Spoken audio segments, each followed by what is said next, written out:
He kōna ipurangi tēnei nā te reo irirangi o Aotearoa.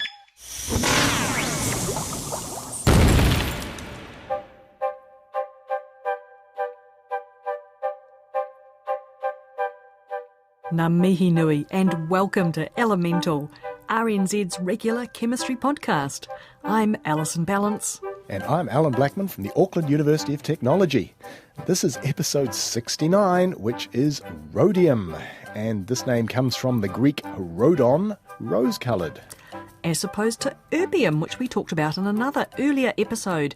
It put the rose-coloured into spectacles. Indeed it did. So, vital statistics. Elemental symbol of rhodium, Rh, atomic number 45. That's putting it smack bang in the middle of the transition elements. And it was discovered in 1803. Regarding its discovery, if you go back and have a listen to the palladium episode, you'll get the story of the isolation of rhodium. And this was obtained by one William Wollaston from the solution obtained by dissolving impure platinum in aqua regia. So, if you recall the palladium episode, he first obtained palladium from this solution, and then when he treated it further, what he found was beautiful red crystals of rhodium trichloride, and that's how the element then got its name.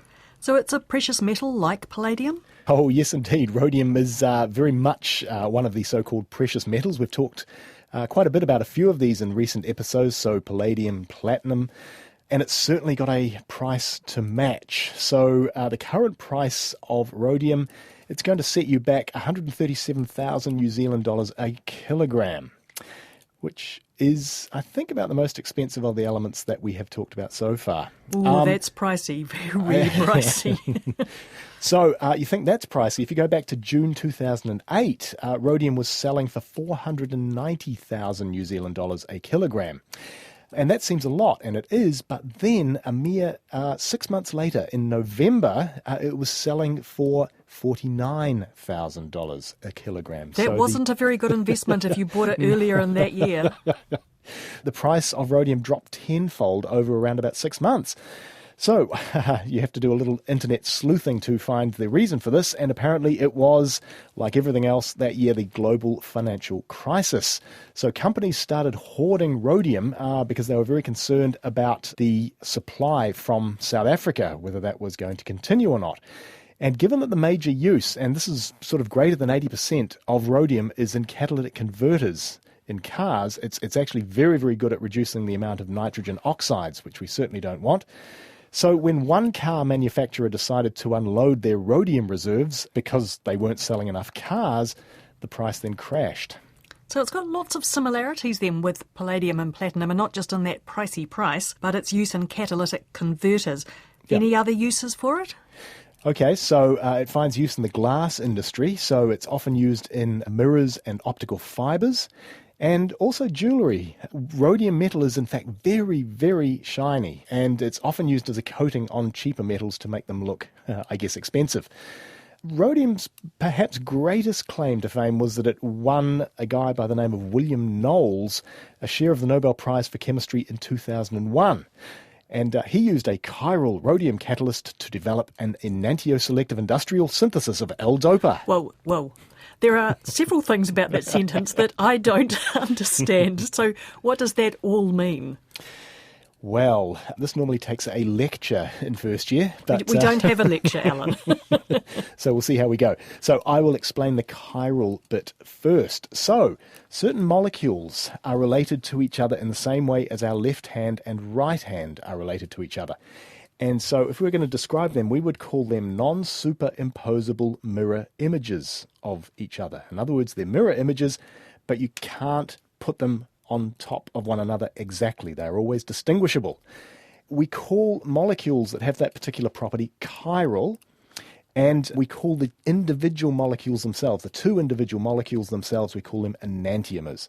So chiral molecules and enantiomers are extremely important in nature. So, for example, all but one of our amino acids are chiral, and even more remarkably, only one enantiomer of these molecules is found in nature. We talk about the handedness of molecules, left-handed and right-handed, and we find, for example, there's only one handedness of molecules in nature, which is really quite bizarre, and nobody knows how that came about. If you do find out, you'll win yourself a Nobel Prize. Anyway, I'm digressing. So what we also often find is that drug molecules are chiral, and that only one of the two possible enantiomers is active. Now, the classic but very, very sad example of this was thalidomide, which might be familiar to some of the listeners of perhaps my vintage. So this was a molecule that was used to treat morning sickness in the late 1950s. So while one enantiomer of this drug was in fact extremely effective at the treatment of morning sickness, the other enantiomer was a teratogen, and that led to horrible, horrible birth defects. So basically children being born without limbs. It was quite horrible. Hence, it pays, and in fact literally, to only produce a single enantiomer rather than both on the industrial scale. So the reason that William Knowles won his Nobel Prize is that he came up with a way of making a single enantiomer of L-DOPA by using a chiral rhodium compound as a catalyst. And L-DOPA is in fact a well-known anti-Parkinson's drug. Just by the by, did you know that snails come in chiral things? Yes. There are left-handed and right-handed snail shells. Yes, absolutely. Yes, chirality is everywhere. It's all around nature. It's wonderful. Yes. So most snails are right-handed. Interesting fact about rhodium, please. Okay, sticking with enantiomers, you will commonly encounter rhodium in lip balm, cough remedies, toothpaste and aftershave. What? Why? How? Sort of for the same reason as the above, I guess, because rhodium catalysts are used to make synthetic menthol flavours, which we like to use to give a refreshing taste and cooling sensation in things like our toothpaste. Well.